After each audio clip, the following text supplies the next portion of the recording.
Ada sebuah kejadian menarik yang tertulis di Alkitab, yaitu ketika Yesus dengan para murid-muridnya dan juga Maria ibunya diundang untuk datang ke sebuah pesta pernikahan atau perjamuan kawin di kota Kana.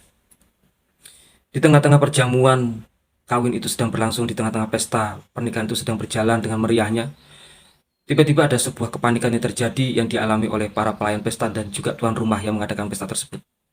Apakah yang sebenarnya sedang terjadi? Yang terjadi adalah para pelayan pesta ini kehabisan stok menu utama, yaitu mereka kehabisan anggur. Maria melihat kondisi itu dari jauh. Maria menyaksikan situasi yang panik itu dari jauh. Tetapi Maria juga tidak datang kepada para pelayan pesta dan memarahi mereka, atau malah justru Maria juga ikut panik. Atau mungkin Maria datang ke tuan rumah pesta tersebut agar tuan rumah itu membeli stok anggur lagi supaya mereka tidak kehabisan. Maria tidak melakukan itu. Tetapi yang Maria lakukan adalah Maria hanya datang ke satu orang pribadi yang hadir di pesta itu, yaitu Maria datang kepada Yesus. Ketika Maria datang kepada Yesus, Maria menceritakan apa yang terjadi sesungguhnya di dalam pesta tersebut. Maria berkata kepada Yesus, mereka kehabisan anggur.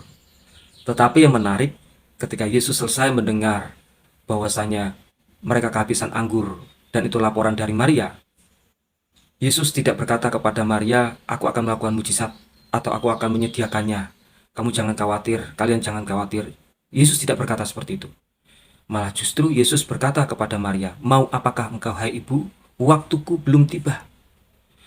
Kalau seandainya kita mendengar perkataan itu, dan kita ada di sana dan mendengar perkataan itu, saya yakin kemungkinan besar kita pasti akan marah. Kenapa?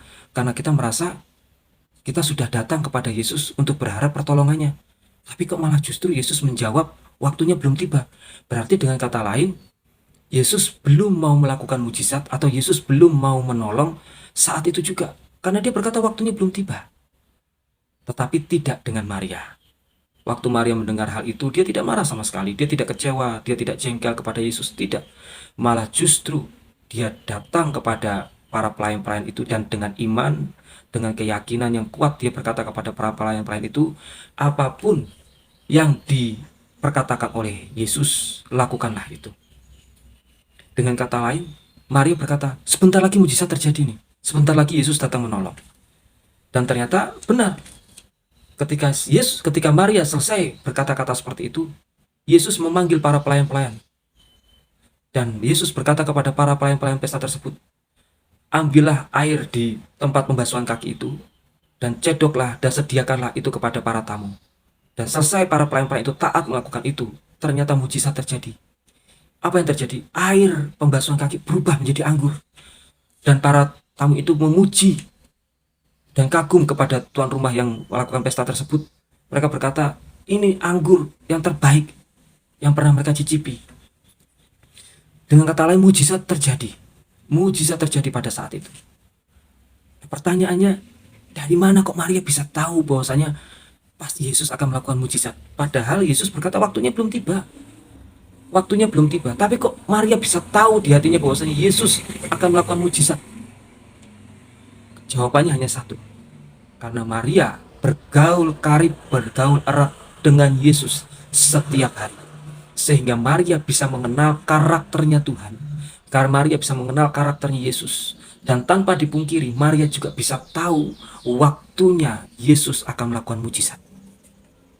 Itu secara otomatis hal itu terjadi dalam hatinya Maria. Ada sebuah iman yang bangkit, ada sebuah keyakinan yang bangkit bahwa Tuhan tetap akan melakukan mujizat sebentar lagi.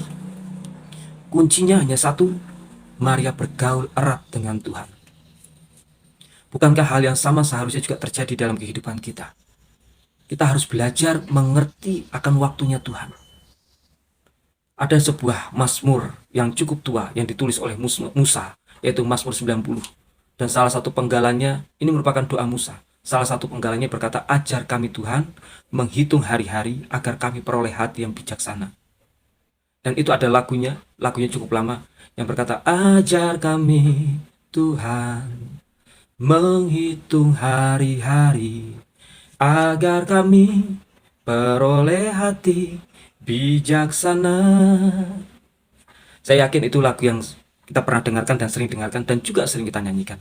Tapi itu merupakan penggalan dari Mazmur Musa, dan itu merupakan doa Musa kepada Tuhan. Musa berkata, ajar kami Tuhan menghitung hari-hari agar kami peroleh hati yang bijaksana. Maksudnya di sini adalah bukan menghitung hari selama 1 minggu, Senin, Selasa, Rabu, Kamis, Jumat, Sabtu, dan Minggu, bukan. Bukan hari-hari itu yang kita hitung dan kita akhirnya memperoleh hati yang bijaksana, bukan seperti itu. Tetapi sebenarnya dari arti kata yang sesungguhnya, kata menghitung itu menggunakan kata manau dengan tulisan manah tapi dibaca maunau, yang artinya adalah menghitung dengan cermat, menghitung dengan teliti. Itu sebenarnya bisa terjadi ketika kita bergaul dengan Tuhan. Kita akan tahu waktunya Tuhan bekerja itu kapan. Karena Tuhan itu sebenarnya bekerja dengan schedule, dengan kairos, dan itulah yang disebut dengan kairos. Tuhan itu bekerja dengan waktu. Tuhan tidak bekerja dengan sembarangan. Tapi kalau kita bergaul erat dengan Tuhan, belajar bergaul dengan Tuhan, kondisi seperti apapun, berat seperti apapun, kalau kita belajar bergaul erat dengan Tuhan, kita akan tahu secara otomatis, hati kita, roh kita itu akan tahu Tuhan pasti akan datang menolong. Waktunya tidak lama lagi. Kenapa? Karena kita bergaul erat dengan Tuhan. Secara otomatis roh kita itu akan terasa. Ada iman yang dibangkitkan oleh Tuhan. Bukan iman yang lahirnya dari kita, bukan. Tapi iman yang berasal dari Tuhan yang berkata, sebentar lagi Tuhan pasti tolong kita. Kuncinya hanya satu. Ketika kita belajar bergaul erat dengan Tuhan, kita akan tahu waktu Tuhan itu akan datang menolong kita kapan. Terima kasih. Tuhan memberkati.